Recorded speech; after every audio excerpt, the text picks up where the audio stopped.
guys? So today I thought I would take a look back at some Saab concepts throughout their history and kind of give a rundown on my personal top 5 of all the concepts that I've covered. Now, I have covered 6 concept cars on this channel. There aren't really many more than that are worth covering. I mean, of course there are more. So I'm just going to be giving some brief information on each car. If you would like to see the full video on each car, I will link that up in the description box or up in the cards up there that'll pop up. So yeah, if you do have something else that you'd like to add to this list, please comment that down below. And in advance, if you do like this video, make sure to give it a big thumbs up. Now, before I start, I do want to give an update on my Saab Saab search. I have decided on what exactly I want. Now, I am not going to reveal to you guys what exactly I want yet. Some of you might already know if you're sneaky enough and have been on the Facebook groups. I'm just going to leave it at that. I'm not going to reveal which one I have decided on or what exactly I have decided on, but I think I'm making a lot of headway. I've been talking to a couple people. I might have settled on a car. I shouldn't say settled because it's exactly what I want. I might have acquired a car that is in California, so hopefully that will all work out, and of course I will film that whole adventure for you guys hopefully within the next couple of weeks. I'm not going to promise any sort of timetable still, because God forbid this falls through. I don't want to jinx it, but this is looking pretty promising so far. So there's a quick update on the Saab search. I have been looking hard and I have decided what exactly I want. So yeah, I'm going to leave it at that. And if you ask me what I decided on, I'm not going to tell you, because I have something very special I want to do for the reveal video. So that's going to be definitely pretty dank when it comes out. So with that being said, let's go ahead and get into this video. So number 5, starting off this list, is the Saab 906 Turbo. Now, the 906 Turbo was a concept that Saab introduced based on the classic 900 platform. Some crazy designer kind of took a 906, or a 900, excuse me, and he extended the wheelbase, gave it 6 wheels, and basically turned it into almost like a mini camper van. So in this thing, there's very little information of this car online. There's maybe one still in existence. I know one ended up in a scrapyard somehow. So yeah, it's basically a mini camper van, which is really cool. It's got a bed in there. It's got a bunch of like radios and speakers. It had like a 30 speaker sound system or something crazy like that. It did just have the stock Saab 900 Turbo powertrain, which, you know, back then for the 900, that was a pretty quick car. I think like 160 horsepower or something like that. But this was kind of made or proposed as almost like an emergency response vehicle in a way. It was supposed to be able to do it all. You know, you could go camp out in it. It could respond. I mean, it could respond to emergencies. I mean, the guy just had, the designer just had so many like different possibilities. You know, you could do this with it if you want. You could do that with it. So unfortunately on this one, like I said, there's not very much information available. But these other 4 concepts are a bit newer, so there are more articles and information on them, thankfully. Number 4 is the Saab 9X. Now this is probably the, I don't want to say strangest or quirkiest, because now that I think about it, there's a lot of quirky shit going on in this list, typical Saab stuff. But this one's definitely up there. So the 9X was meant to be kind of a do-it-all car as well, if you will. It appealed to younger audiences. Saab was thinking with this car, we want to appeal to the young enthusiast or the young outdoorsy type person, you know, with being able to take part of the roof off, basically turning it into a mini pickup truck, being able to, you know, manipulate the body panels in a bunch of different ways almost, to where you can store bikes in this car, you can store kayaks on the top.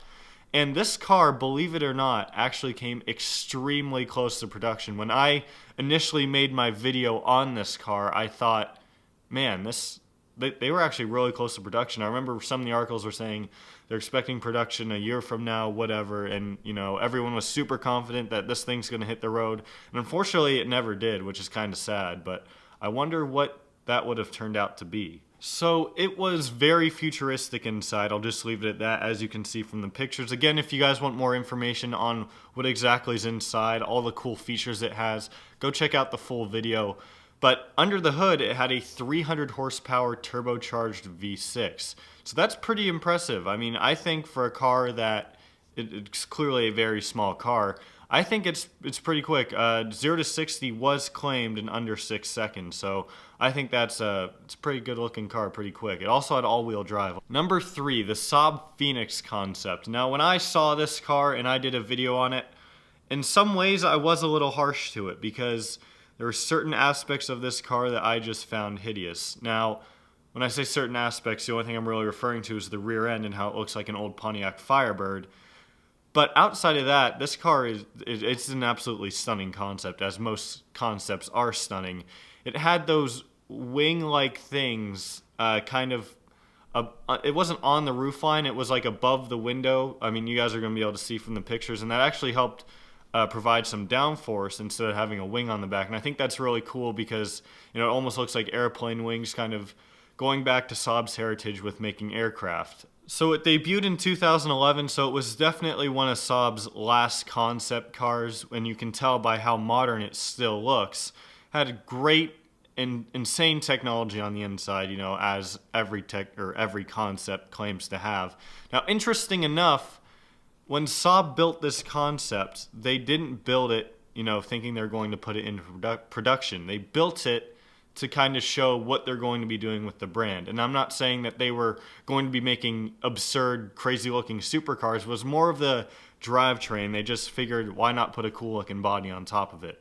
The new Saab drivetrain, which will also be discussed in the next concept I'm going to be talking about, was basically a 1.6-liter inline 4 from BMW. Now, I think a lot of Saab enthusiasts really would have hated having a BMW engine powering their car. Granted, some Saabs that were actually made didn't have Saab engines, but I mean, you know what I mean. So of course that motor was turbocharged and it was good for 200 horsepower and 184 pound-feet of torque. So the petrol engine powered the front wheels, but in the rear you had a small electric motor that powered those wheels. So it was technically all-wheel drive and what Saab called cross-wheel drive, or the XWD. They don't technically call it all-wheel drive. So total you're getting about 234 horsepower. This drivetrain was meant for the new Saabs that would have came out, so the new 9.3, maybe even the new 9.5 eventually. So when you think about it, that 234 horsepower is pretty on par with other entry-level luxury cars that would have been competing with. So of course it had different drive modes, a bunch of technology and other stuff which you can find out more about in the full video. That's pretty much going to wrap up what I'm going to say on the Fenix concept. So coming in at number 2 on my top concepts from Saab is the 9.3 Fenix. So 9.3 Fenix, very similar to the Fenix, which I just discussed, was debuted, I believe, a little bit after the Fenix. I'm saying Fenix a lot. So the Fenix is the sporty looking one. The 9.3 Fenix is the family sedan or hatchback. I'll just refer to it as the 9.3 to make it easier. So that 9.3 had the same drivetrain that the Fenix had that I just mentioned, with the all-wheel drive and the electric motors in the rear, gasoline motor in the front. So this was Jason Castroida's, he was the designer of the car. He was, you know, trying to get Saab back in the game. I think he designed a beautiful car here. I think it shares a lot of characteristics with the 9.5. I really like the LED bar that goes across the back. It's got the hatchback design, which goes back to the classic 900s and even the classic 9.3s, or the OG 9.3s and 900s. And of course, in my video on it, I talked about if Saab had stayed around just a little bit longer to where this thing could have made it to production, did it have a chance to save Saab? And in reality, probably not. But I think in theory, with the new technology and what they're doing, kind of creating a hybrid, which back then and even today, you know, these European companies aren't really messing with much hybrid technology for their entire model lineup. Of course, they have hybrids in their lineup, but for the 9.3 to only be a hybrid, I mean, you don't see the Audi A4 being only a hybrid, you know what I mean? So the number one Saab concept, and my personal favorite Saab concept of all time, is the Saab Aero X.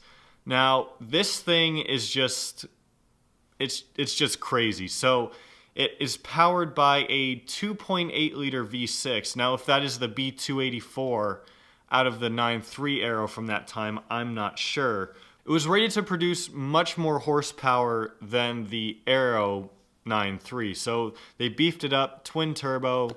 And another interesting thing is it was going to run on pure ethanol.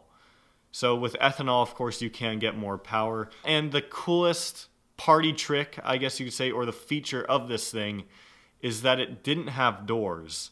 So how you got in and out of this thing was the entire top half of the car, almost from starting at the base of the windshield basically back to where the engine was, kind of just lifts up like a clamshell, almost like how the hood would open on a normal car. I want to give a big shout out to Steve, who I actually talked to probably about a month and a half ago. We were talking over email, and he told me how he was up close and personal with the Aero X. He was involved with SOC 2006 when that concept was actually at Saab Owners Convention, which that would have been amazing to see.